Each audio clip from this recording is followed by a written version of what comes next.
siento decirte que sí. Dependiendo de la provincia desde la que me estés viendo, tu voto vale menos o más que el de otro ciudadano con exactamente el mismo derecho que el tuyo, el derecho a voto. Permitidme haceros una pequeña confesión. En el momento de escribir este guión, no tenía ni idea de si es mejor o más justo el actual sistema electoral en España, especialmente en cuanto a representatividad se refiere, o el que más de una vez nos han venido repitiendo desde ciertos partidos políticos. Una persona, un voto, es decir, que todos los votos valgan igual. Vamos, lo que en el argot político se conoce como circunscripción única. Lo cierto es que un hecho incontestable es que, como veremos, en el caso de España, el voto en las grandes ciudades vale menos, entre comillas, que en las provincias con menor población. Básicamente, se necesitan muchos más votos para conseguir un escaño en Madrid que para conseguirlo en Teruel, por ejemplo. Y la verdad es que es un tema que trae cola, pues si bien no es de rabiosa actualidad, sí es un tema que de vez en cuando se nos viene a la cabeza, especialmente cuando hay elecciones en ciernes. Y puesto que este año es un año electoral en España, aunque sea a nivel autonómico, qué menos que hacerle un hueco en este modesto canal. Lo primero es lo primero. ¿Qué tenemos ahora y cómo funciona? Para ello, debemos dirigirnos a nuestra Carta Magna, como siempre, la cual ya en su título preliminar expone que la soberanía nacional reside en el pueblo español, del que emanan los poderes del Estado. Mucho más adelante, ya en su título tercero, establece que las Cortes Generales representan al pueblo español. Llegamos así al artículo 68, que además de establecer un número de diputados entre 300 y 400, contando en la actualidad con 350, reza: la circunscripción electoral es la provincia. Las poblaciones de Ceuta y Melilla estarán representadas cada una de ellas por un diputado. La ley distribuirá el número total de diputados asignando una representación mínima inicial a cada circunscripción y distribuyendo los demás en proporción a la población. Es decir, la Constitución española establece las reglas del juego de forma muy genérica y deja objeto de la ley la distribución de los diputados, a excepción de los casos de Ceuta y Melilla, que en todo caso deberá cumplir con esos mínimos y esa proporcionalidad. ¿Y cuál es esa ley? La Ley Orgánica del Régimen Electoral General. Esta ley se encarga de legislar los aspectos concretos donde la Constitución española no llega, a modo de manual de instrucciones. Así, en primer lugar, establece que a cada provincia le corresponderán 2 diputados, a excepción de Ceuta y Melilla, a los que la Constitución española ya atribuye, como hemos visto, 1, repartiendo el resto de diputados, que serían 248, 350 menos 102, que son los 2 iniciales de cada provincia, y los de Ceuta y Melilla, en proporción a la población, respetando así el mandato de la Constitución española. Para ello, aunque os recomiendo echarle un ojo al vídeo de Memorias de Pez al respecto, que lo explica infinitamente mejor, ya que no es el objeto principal de este vídeo, establece que se dividirá el total de la población con derecho a voto de cada provincia entre los 248 diputados restantes, obteniendo así el número de diputados por provincia. Y ahí estás tú, como un individuo más con derecho a voto, esperanzado de que esta vez sí, esta vez es la buena. El sistema puede empezar a cambiar, o al menos no seguir empeorando, ¿o no? Pues bien, ahora viene la polémica distribución de resultados tras el escrutinio. Lo primero que nos llama la atención es el mítico límite del 3%. Todos los partidos que no obtengan un 3% de los votos en cada circunscripción se quedan fuera. Este límite ya obliga a un partido a que se concentre en una única provincia. Aquí vemos la diferencia en el caso de las elecciones de 2011 si eliminamos ese límite, aunque también cambiando otro ingrediente más de la ecuación, la circunscripción única, que abordaremos más adelante. Podemos ver cómo claramente los partidos mayoritarios perderían representación en favor de los más pequeños, lo que ya nos da una primera pista de por qué los grandes siempre escurren el bulto con este asunto, mientras que los partidos más pequeños lo reclaman como una prioridad. Además, que también explicaría por qué Podemos en los últimos años ha dejado de reclamarlo con tanto ahínco. Sin embargo, el más ilustrativo caso de lo injusto de este sistema fue el de las elecciones de 2019 y Pacma, donde, a pesar de obtener más de 312.000 votos, no obtuvieron ni un solo escaño, pues en ninguna de las circunscripciones electorales obtuvieron ese 3% requerido. Si bien partidos como el Partido Regionalista de Cantabria, con poco más de 50.000, obtuvieron uno, e incluso otros, como Navarra Suba, obtuvieron hasta 2 escaños con menos de la mitad de votos, debido a que, por el contrario, sí lograron aglutinarlos en una sola circunscripción electoral. Pero aquí no acaba la cosa. Imagina que hoy es el día. Votas con toda tu ilusión a tu partido, a ese que supuestamente va a cambiarlo todo o a intentarlo. Llega la hora y comienza el escrutinio y... ¡oh, sorpresa! Tu partido ha logrado superar el 3% en tu provincia. Ahora le toca el turno a Víctor Dond, inventor del sistema de reparto que lleva su apellido. De manera simple y rápida, si en tu provincia se han emitido, pongamos, 250.000 votos válidos, recordemos, con la regla del 3%, el mínimo para obtener representación sería de 7.500 votos, y se van a elegir 5 escaños, tendremos que dividir los votos que ha obtenido cada partido que haya superado ese 3% entre cada uno de los escaños. Ahora pongamos 4 partidos: autoritarios, benefactores, conservadores y diplomáticos, que han obtenido 100.000, 70.000, 45.000 y 20.000 votos respectivamente. Pues lo que hace la ley de D'Hondt es dividir cada resultado entre 1, 2, 3, 4 y 5 escaños, tantas veces como escaños haya asignados a esa provincia. El resultado sería el siguiente. Pues bien, como son 5 escaños a elegir, se escogen de la tabla los 5 mayores resultados. En este ejemplo, 100.000, 70.000, 50.000 y 35.000. Lo que supone que el partido autoritario obtendría 2 escaños con 100.000 votos. El benefactor también 2, aun habiendo obtenido 30.000 votos menos. El de los conservadores, con 45.000, le sale caro, sin duda, pero al que más caro le sale es al diplomáticos, que no obtiene ningún escaño a pesar de sus 20.000 votos, que suponen no el 3, sino el 8% del total de votos emitidos válidos. Es decir, que el partido autoritario, que recoge el voto del 40% de la población que ha votado, obtiene los mismos escaños que el partido benefactor, que obtiene tan solo el 28% de los votos. Así que otro punto polémico a sumar al marcador es el del desigual coste de la obtención de escaños, incluso dentro de una misma circunscripción. Hay 2 aspectos más que merecen nuestra atención respecto al sistema electoral español. El primero es precisamente el de la circunscripción electoral. Si bien la Constitución española, como ya hemos visto, por un lado nos dice que las Cortes Generales representan al pueblo español, por otro, paradójicamente, establece que la circunscripción electoral es la provincia. Esto, si bien no es incompatible, es verdad, en la práctica no se cumple como estaba previsto, pues un diputado por Soria no representa a los ciudadanos a los que supuestamente debe sus votos, sino al conjunto de la nación. De hecho, muchas veces no coincidirá el padrón del diputado en cuestión con la provincia que lo ha elegido. El último asunto que no podemos dejar pasar por alto es el de las listas cerradas. En este caso, la Constitución española no establece mandato alguno, más allá de los ya mencionados, de tal forma que, de nuevo, la Ley Orgánica del Régimen Electoral General es la que manda, lo que, por otro lado, significa que, sin necesidad de modificar la Constitución, podríamos modificar totalmente este aspecto, y establece que las candidaturas se presentarán en forma de listas de candidatos. Además de que un par de artículos más adelante sí permite la elección de senadores de forma individual, a diferencia de los diputados, aunque en este vídeo dejamos de lado el Senado. En resumidas cuentas, si el que me gusta es un candidato concreto, no tengo opción de elegirle. Tengo que tragarme al resto de candidatos, que es posible que incluso estén antes que él en la candidatura, lo que implica que, si su partido no obtiene los escaños suficientes, no llegaría a ser elegido diputado. Lo bueno que tiene conocer la realidad de otros países es que podemos compararnos y seleccionar las partes que mejor cuadren con nuestra realidad, desechando las que no nos gusten para montar nuestro sistema electoral mejorado. Mejorado, pero no perfecto, ya que a estas alturas ya podemos intuir que no existe un sistema electoral 100% infalible. El sistema de representación proporcional mixta de Alemania es un ejemplo alabado por distintas voces, pues combina la cercanía de las circunscripciones con la representación proporcional. En él, cada persona con derecho a voto no obtiene 1, sino 2 votos. Con el primero, eliges a un candidato directamente de tu distrito, y el que más votos obtiene en cada distrito consigue un asiento en el Bundestag.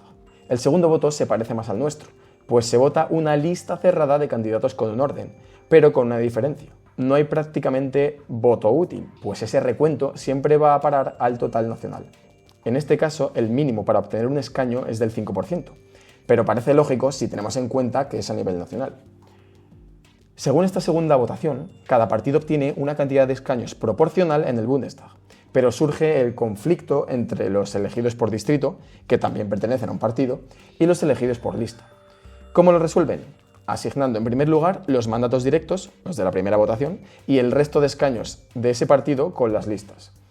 Además, hay ocasiones en las que hay excedentes, entre comillas, que se dan cuando un partido, en primera votación, obtiene más escaños que los que le correspondían por porcentaje global. De tal forma que, para compensar el desajuste con partidos pequeños, desde 2013 los escaños se modifican para añadir ese extra, entre comillas, en forma de escaños excedentes y compensatorios. Aunque esto supone que el Bundestag ha ido creciendo desde los 598 hasta los 736 escaños, convirtiéndose de facto en el parlamento elegido libremente más grande del mundo. De hecho, esto recientemente les ha llevado a modificar de nuevo su legislación electoral para cortar de raíz el problema, dejando de añadir esos escaños extra. El caso de Italia es, como su política, particular. Han cambiado de forma relativamente reciente de un sistema electoral, en 2017, implantando el denominado Rosatellum, que mantiene ciertas similitudes con el alemán. Es un sistema mixto orientado a la formación de coaliciones, dada la tradicional inestabilidad de los gobiernos italianos. Así, algo más de un tercio de sus cámaras, el 37%, se eligen mediante votación directa al candidato que cada partido, muchas veces coalición de partidos para lograr unificar esos votos, presente y obtenga más votos en cada circunscripción, aunque sea por un voto de diferencia, que es similar a lo que ocurre con el sistema electoral de Estados Unidos, por cierto. Mientras que el resto se elige de forma proporcional a través de una lista cerrada, similar a España. Lo que buscan con la adopción de coaliciones es dotar a su Estado de una mayor estabilidad y, por tanto, gobernabilidad, obligando de paso a establecer esas coaliciones antes de las elecciones y a no engañar a los ciudadanos. Bien, yo sería presidente del gobierno y tengo que reconocerle que sería un presidente del gobierno que no dormiría por la noche, junto con el 95% de los ciudadanos de este país que tampoco se sentirían tranquilos. Terminamos con Finlandia, pues lo que destaca de su sistema es que, si bien también usa un sistema proporcional y también usa la ley D'Hondt, en Finlandia elegimos una persona dentro de una lista sin orden alguno. Se escribe el número asignado a esa persona y listo. Después se suman todos los votos en total de ese partido, asignando un número de escaños de forma proporcional, que, habéis adivinado, se asignan a su vez a los escaños con mayor número de votos de forma individual. ¿Por qué lo he incluido? Muy sencillo, porque este sistema electoral termina con la partitocracia y gracias a ello seguramente con buena parte de los dedazos y las luchas internas de poder típicas de los partidos políticos. Los políticos responden de forma mucho más directa a los ciudadanos, ya que, por ejemplo, si Feijóo no me cae bien o Sánchez no hace algo que había prometido, Cayetana Álvarez de Toledo en un caso o, yo qué sé, Margarita Robles en el otro caso, podrían recibir más votos, o Feijóo y Sánchez, respectivamente, ninguno y quedar fuera. A grandes rasgos, hay 4 puntos principales sobre los que podríamos actuar: circunscripción, listas, reparto y límite. Lo primero en lo que debemos pensar es en la sobrerepresentación de las provincias pequeñas. Sí, en función de la provincia desde la que me estés viendo, tendría que darte el pésame o la enhorabuena, ya que, como hemos visto, conseguir votos sale más caro en las grandes ciudades, Madrid, Barcelona, Valencia, Sevilla, que en las pequeñas, como Soria o Teruel. Y de esto no tiene tanta culpa el reparto de votos, la ley D'Hondt, como el hecho de considerar a cada provincia una circunscripción y asignarle un mínimo. Es verdad que una de las ideas detrás de este sistema fue darle más peso al territorio y que las campañas electorales y las políticas no se centrasen o no se centren únicamente en las grandes ciudades. Pero podemos deducir a estas alturas que, conociendo nuestra historia reciente y viendo la situación del campo y de la denominada España vaciada, esta estrategia no ha funcionado demasiado bien, por decir algo. Eso sí, hay quien sí ha sabido aprovecharlo: los partidos nacionalistas y regionalistas. Pues la forma más eficiente de aprovechar este sistema y de hackearlo es la concentración del voto. No somos el único país con listas cerradas, pero como hemos visto, muchos utilizan un sistema mixto que premia a aquellos en los que la gente confía y elimina los dedazos, reduciendo las luchas internas de poder. Seamos sinceros, nadie, ni siquiera un militante, se tragaría la lista entera de su partido. Ahora sí, la ley DONT se lleva su parte de culpa, pues debido a ella, en las circunscripciones pequeñas siempre se verán beneficiados los dos partidos mayoritarios, pero en su defensa diré que puede que sea el método de reparto menos malo dentro de los sistemas electorales de las democracias más o menos liberales, ya que es usado por más de 40 de estos países, en Europa Portugal, Suiza, Estonia, en Hispanoamérica Colombia, Argentina, Chile e incluso en otros países como pueden ser Israel o Japón. El famoso 3%. Aunque si bien es cierto que esto, debido al punto anterior, en provincias pequeñas se traduce en al menos un 20% para rascar un escaño. Pues bien, de estas 4 piedras angulares del sistema electoral, creo que las que más sentido tiene modificar son 2, la circunscripción y las listas. Con una circunscripción única, simplemente sumaríamos todos los votos y los repartiríamos entre los 350 escaños actuales. Adiós al voto útil. PACMA, o cualquier otro partido con votos disgregados, entrarían en el juego y la representación sería ligeramente distinta. Tampoco nos emocionemos, los grandes números seguirían siendo los grandes números. Es cierto que con la circunscripción única, la representación territorial prácticamente desaparecería, pero por un lado, ya hemos visto que, a pesar de que en su momento nuestra Carta Magna pretendía dar representación a la España rural, este objetivo no se ha llegado a materializar. Y por otro lado, podría darle al Senado la oportunidad, hasta ahora no aprovechada, de cobrar mayor fuerza que la que tiene ahora, pues uno de sus objetivos principales, si no el principal, es precisamente la representación territorial. Otra posibilidad, reclamada por no pocas voces del mundo del derecho, es el término medio, pasar de 52 circunscripciones a 17, una por comunidad autónoma. Serían 17 urnas, entre comillas, pero mucho más grandes que las actuales 52. Y la ley DONT se volvería aún más justa y proporcional. Es decir, que matamos 2 pájaros de un tiro. Es cierto que seguiría habiendo desequilibrio entre el voto de un riojano y el de un madrileño, recordemos, a favor del primero, pero sería mucho menor que el actual y no perderíamos de vista del todo el tema del territorio. Ataquemos ahora el problema de las listas. Lo de la partitocracia tiene una solución que me plantea menos dudas que el de la circunscripción: el sistema finlandés. Listas abiertas donde cada ciudadano elige de entre los distintos candidatos. Los que más votos obtengan están dentro. Esto sería, personalmente, miel sobre hojuelas. Le pondríamos coto a la tiranía, a los enchufismos y al hacer la rosca al líder. En definitiva, el sistema electoral a la carta con el que yo me quedaría sería una especie de híbrido entre el sistema alemán y el finlandés. En primer lugar, no modificamos el límite del 3% y no habría por qué tirar a la basura la ley DONT, tan envilecida por algunos, pero en realidad no tan malvada, respetando así la proporcionalidad.